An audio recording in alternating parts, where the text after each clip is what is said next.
Hi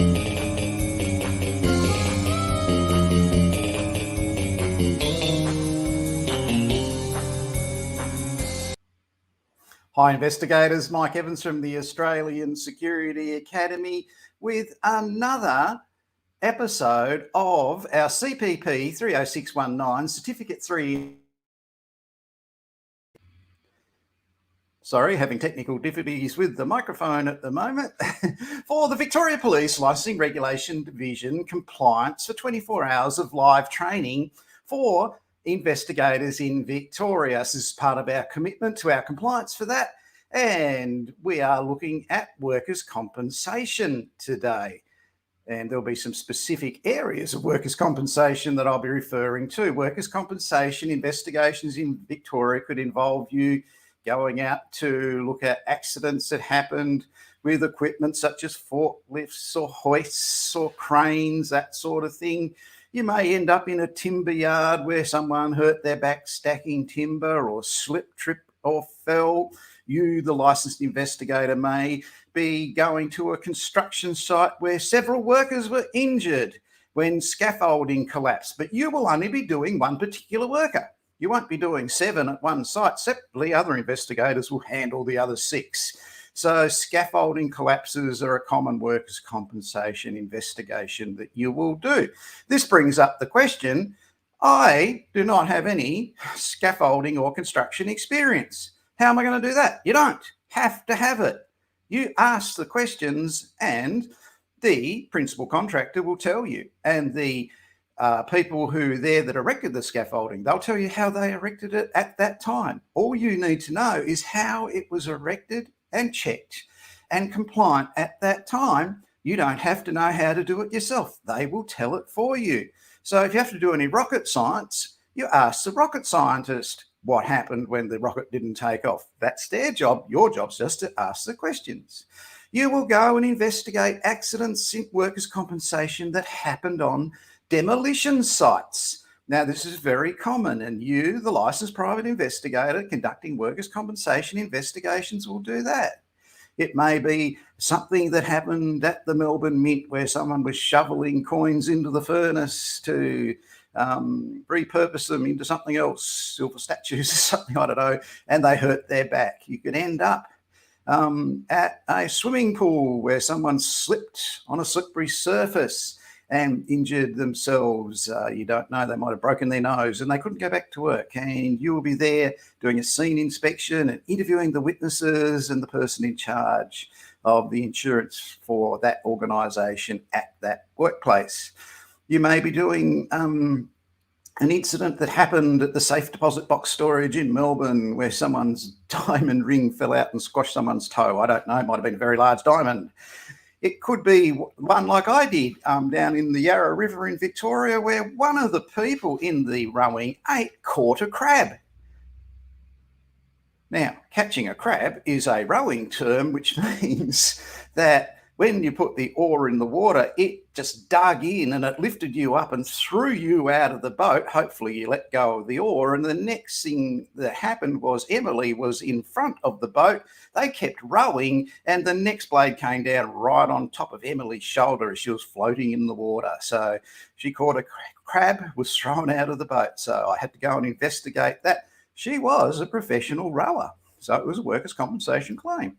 It might be an investigation you have to do at an adults-only workplace where some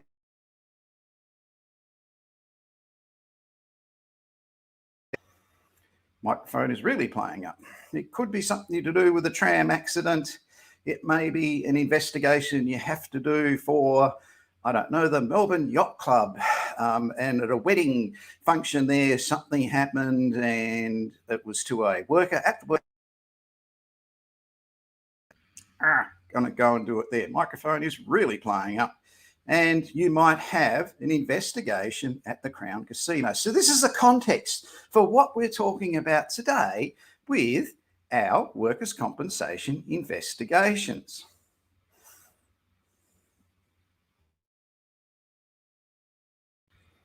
Sorry, this is context today. I'm sorry, my microphone keeps playing up. and keeps turning off. We've got real technical issues at the moment, so I'll try and repair that. But let's have a look at today's presentation, which is in relation to... G'day, Shell. How are you going? Good to see you. Always great to see you, Shell. I hope you enjoy the program today. I'm sure you will. It's got a lot of workers' compensation stuff in it. Really good to see you. And here we go. We're going to look at whatever the wheel picks randomly as our workers' compensation issue for today.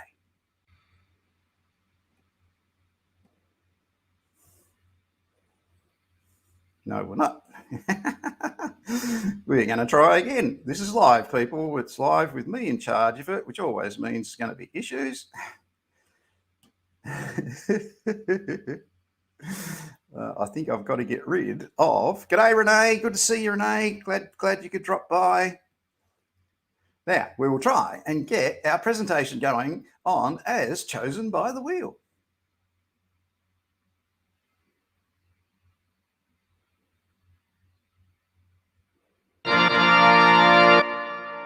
It's training. Let's go. Particular focus on workers' compensation liability investigations. Don't apologise for that, because that's what loss adjusters do. So we've covered the system of work. We've covered is the person a worker.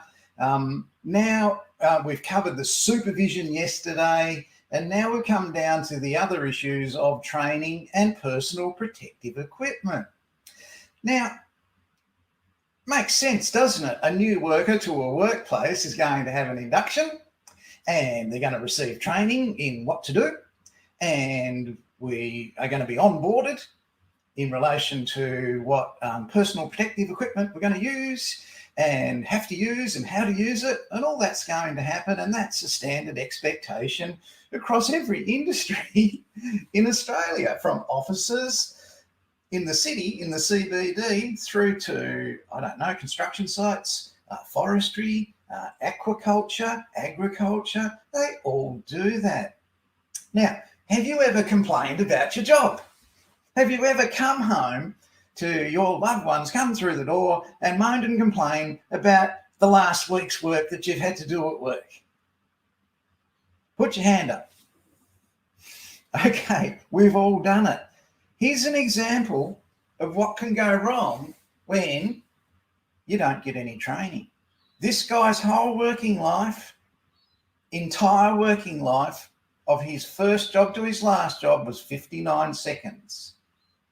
I guess we've got nothing to complain about.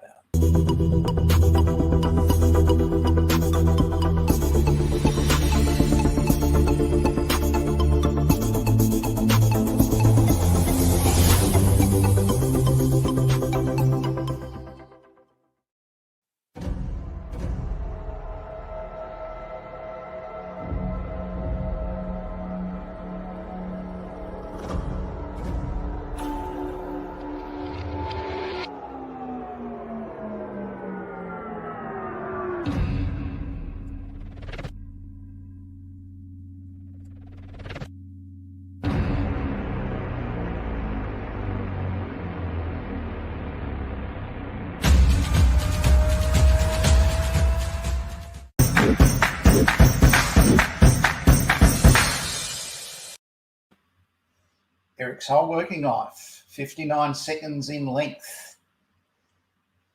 He was father of a young 3-year-old daughter. He tried to get that job in that factory for 3 years. He went up there every week and knocked on their door and asked for a job. And finally, just before Easter one year, they said, yes, we've got a job. They said, be here tomorrow morning at 5:45 to start. He arrived the next morning for his first ever job, really excited. He was given overalls, gumboots and a hard hat, put in front of a conveyor and told to lift those boxes of fish onto that conveyor belt. But nobody showed him how to lift. He wasn't given an induction. That fish factory became uninsurable and had to close down. So training, inductions are very important. And in that situation, that cost that young man his career. He worked for less than a minute in his life. So it's a very serious issue. When we look at training, as a loss adjuster or an investigator, did the worker have an induction? And if you get the reply, yes, they did, you would say on what day, date, and time did the worker have that induction? If you get the reply, no, they didn't, you are going to have to ask the very difficult question, why not? And you're going to have to get an answer for that. Was the worker qualified to do what they were doing? So, was the worker trained to do the operation of that machinery, or were they trained to climb up those ladders and work at heights and use a fall arrest system that failed or whatever? Was the PPE being used correctly? Who instructed the worker, and what evidence is there of all this? And now we've all been to a job where they pulled out a DVD or a video or a CD or put on a 35mm film when I started work and said, there's the safety induction video, watch it, I'll be back in half an hour. Right, so we as loss adjusters investigating these very expensive claims have to go a lot deeper than that. We want to know the exact records that were kept. Did the worker sign that training and induction sheet at the end with a sign off saying, yes, I've understood it and I know what I'm doing? So these are really important issues that you're going to be exploring. Further questions?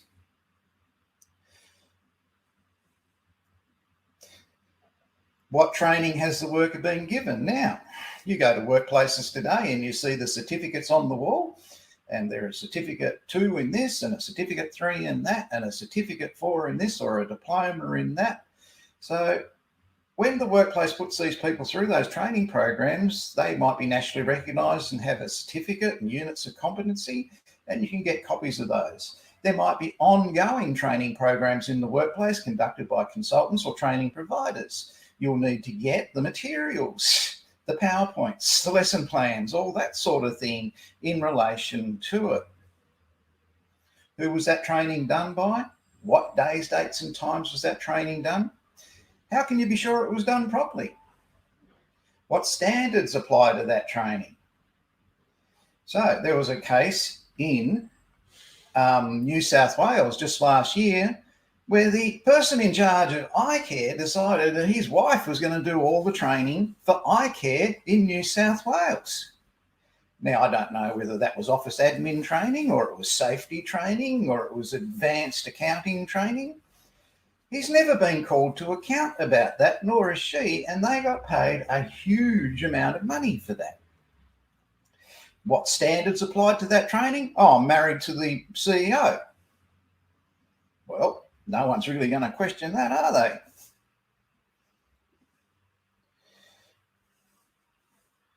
That's great, Jamie. Yep, make sure their refreshers are up to date and training, and the changes of procedures and processes and policies are all included in it. Good stuff. Who designed the training? Did the worker miss any training? So someone missed the meeting. Ooh. Has anyone complained about lack of training or suggested alternative and or additional training? Now, when would they do that? Well, workers today, they have to be consulted with this sort of thing. And they take training very seriously. It's a safety issue. And you won't be there as a loss adjuster asking these questions unless there's been an incident, accident, or occurrence and a claim has been made. So they're the questions you're going to be exploring.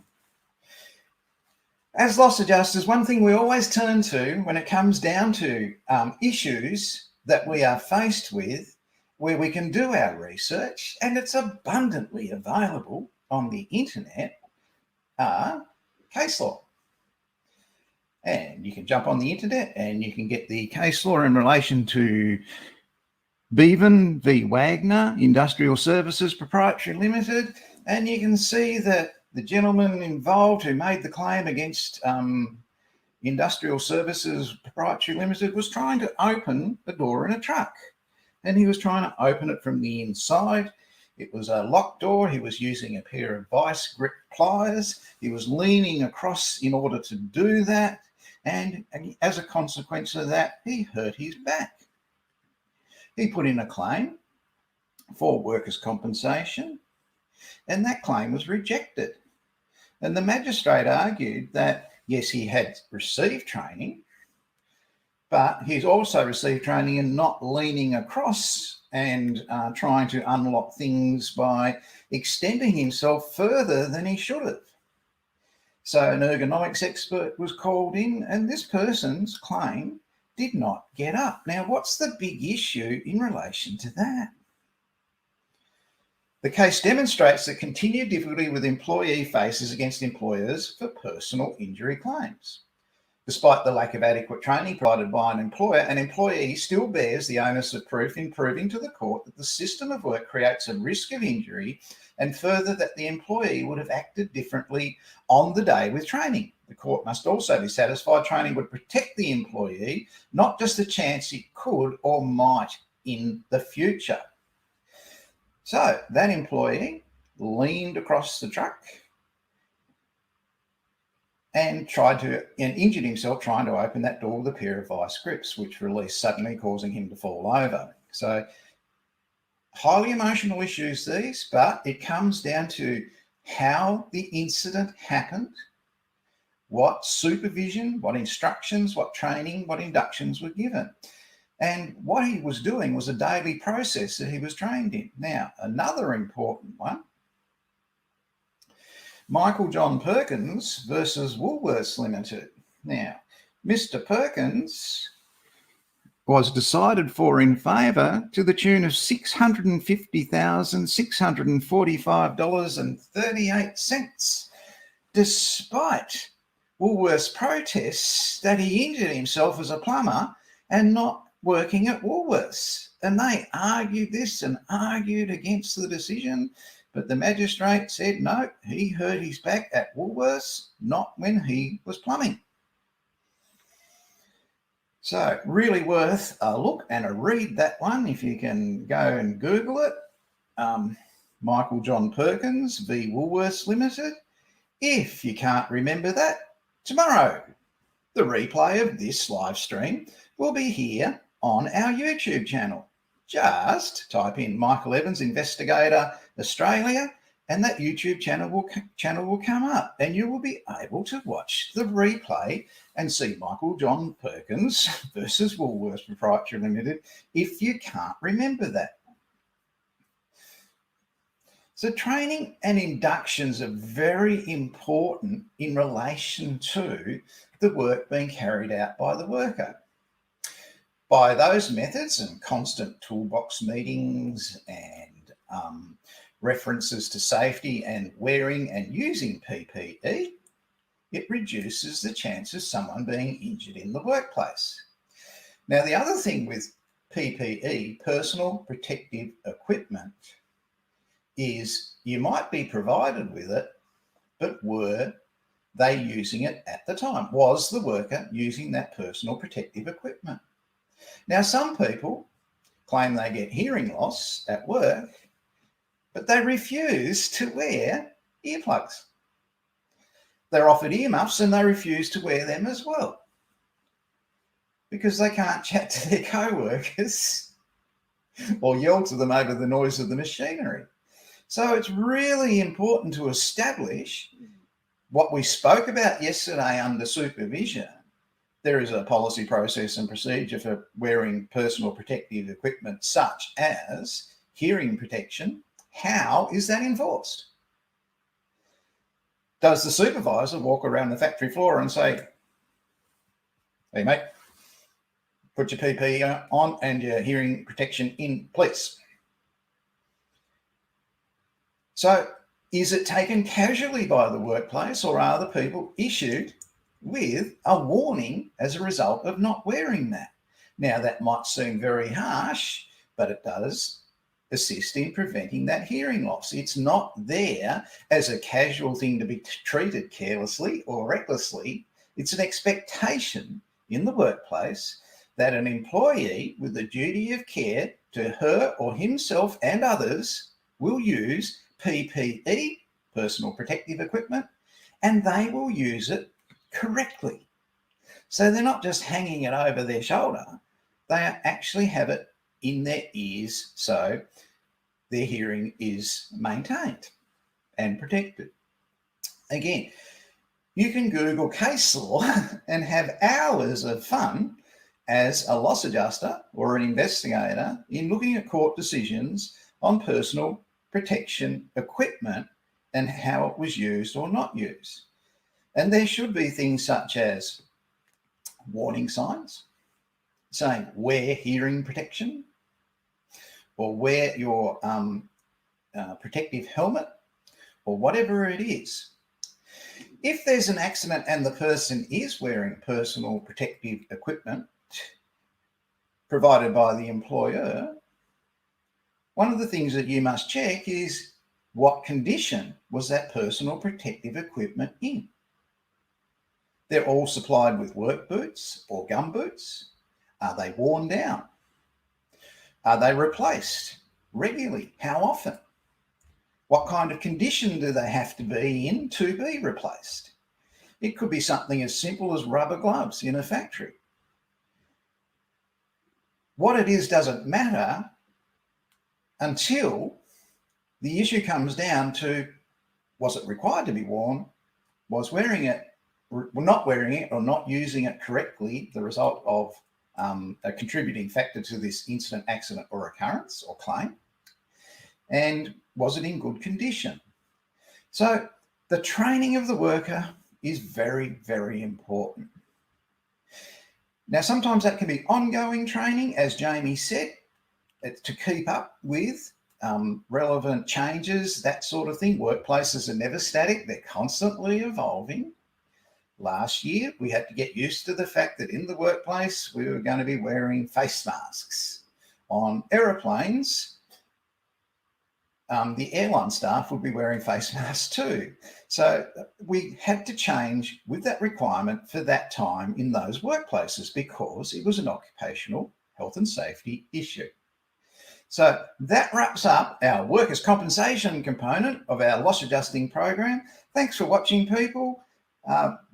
We'll be back tomorrow with our last part of our 14-day support program for loss adjusters in Melbourne. I'm Mike Evans from the Australian Security Academy. See you then.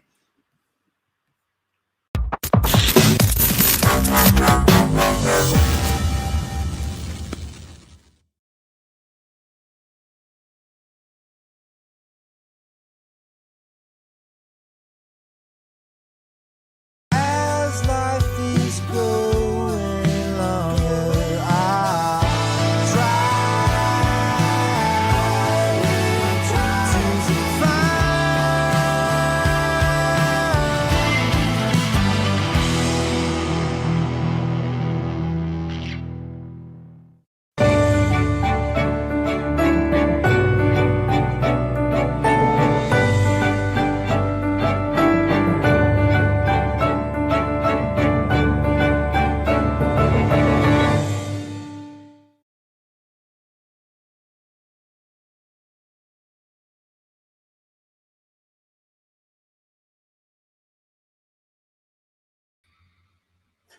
Wow, that tractor one certainly brings it home that accidents can happen in the workplace.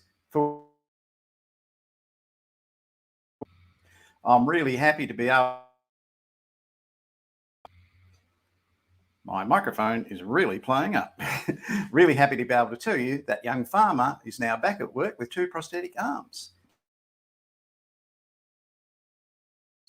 Back driving machinery. I'll see you this afternoon in our next episode, episode 11 of our compliance program for the Victoria Police LRD.